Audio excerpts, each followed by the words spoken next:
You're listening to Civic Media.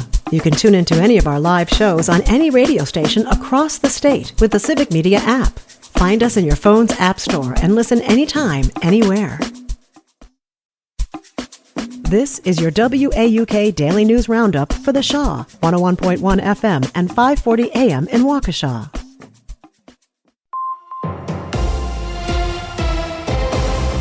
For 540 WAUK News, I'm Stuart J. Waddles. When record-breaking storms hit over the weekend, Milwaukee firefighters had to completely rethink how they worked.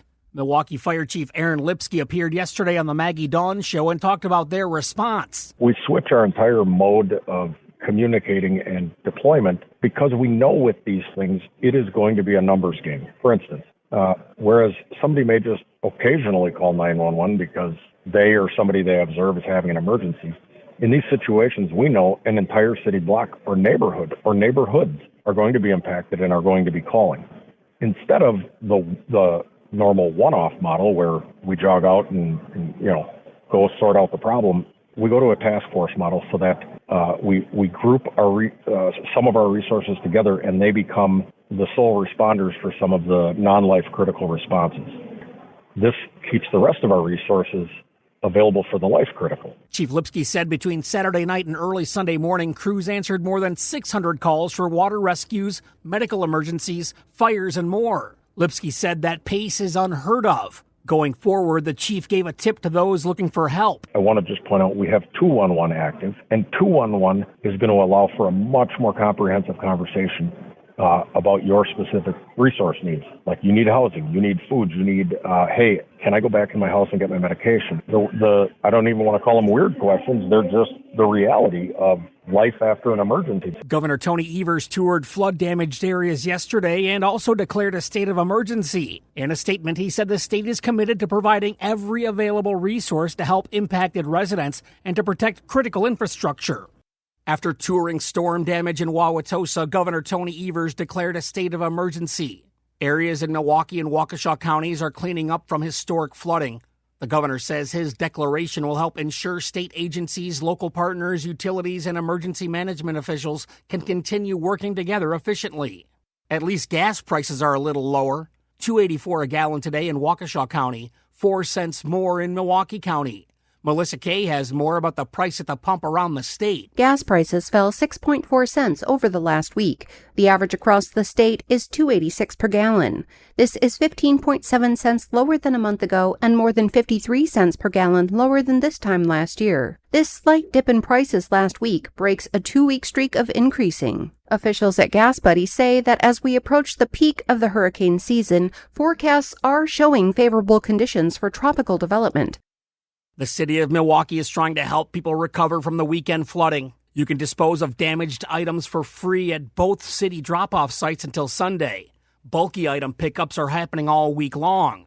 Overnight parking rules have been suspended through tomorrow night so cleanup crews can move more freely. City leaders are asking neighbors to avoid flooded areas and to keep reporting the storm damage.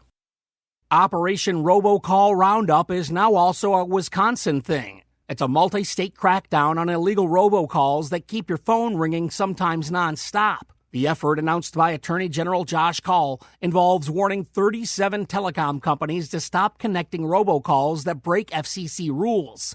If the companies don't comply, they risk losing the ability to route calls through other networks. Kaul said the state is committed to reducing the calls that bother and scam people across the state. And that's news on 540 WAUK. I'm Stuart J. Waddles.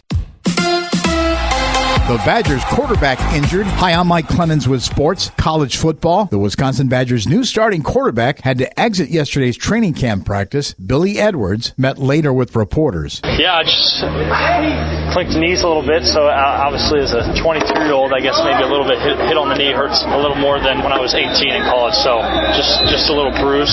But, I mean, I felt the lock good, was running there at the end of practice, so it was good competitive period, so it happens, but I feel fine. So NFL, the the Packers holding practice sessions open to the public today before packing their bags for Indianapolis and a joint practice Thursday with the Colts. Baseball, the Brewers beat the Pirates 7-1 thanks to 36-year-old left-hander Jose Quintana, who allowed just one run in 6 innings pitched. Quintana's going to go out and pitch like he did tonight, giving us 6 innings in a big event, knowing that the bullpen was stretched this weekend, and Quintana was great. Anderson was great. Shelby Miller, that was really good. That's Brewers manager Pat Murphy. With sports, I'm Mike Clemens.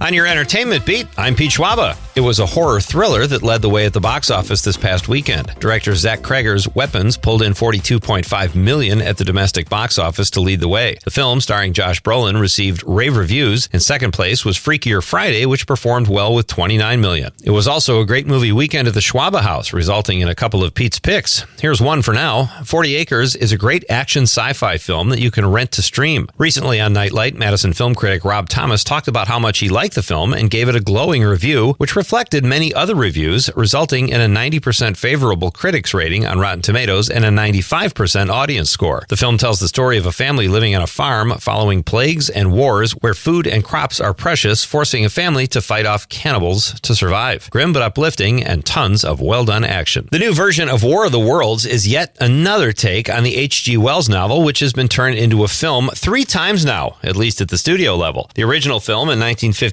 currently rates an 89% on Rotten Tomatoes. The Steven Spielberg-Tom Cruise remake in 2005 received a 76% fresh rating, and while not perfect, it was an exciting film. The new version starring Ice Cube is getting only a 3% favorable rating, which could mean the one critic who liked it hit the wrong button, forgot to carry a 1, misspelled a word, etc. One critic called it a cinematic atrocity for the ages. Another says H.G. Wells is probably turning in his grave, and finally, it's irredeemably bad even for a pandemic movie. If you want to check it out, you can catch it on Amazon Prime, but just to reiterate, 3%. That's better than a movie you've never made. A performance in one movie should not theoretically affect critical praise for a performance in another film, but show business is an imperfect science. In last week's Hollywood Beats, I mentioned Eddie Murphy's recent interview with Complex, where he discussed some of his all-time clunker films, which included The Adventures of Pluto Nash and Holy Man, but not the film Norbit, which according to Murphy is not a turkey. Norbit was panned by critics, but Murphy has a soft spot in his heart for it because he wrote it with his brother Charlie. During the interview, it was also revealed Murphy believes that Norbit might have cost him an Oscar for his performance in the film Dreamgirls. Murphy was nominated for Best Supporting Actor right before Norbit hit the big screens. He thinks, as critics do, that might have cost him an Oscar, even though the actor-comedian says it should not have. Making matters worse, Norbit took home multiple Razzies, which are the anti-Oscars. I guess trophies are trophies. For more showbiz fun, tune into Nightlight with me, Pete Schwaba. Weeknights from 6 to 8 p.m. on the Civic Media Radio Network. It is going to be mostly cloudy with a chance of scattered showers and thunderstorms into the afternoon, and then gradual clearing by later this afternoon into this evening. Our high today in the low to mid-80s. Tomorrow will be mostly sunny with a high in the upper 70s to right around 80.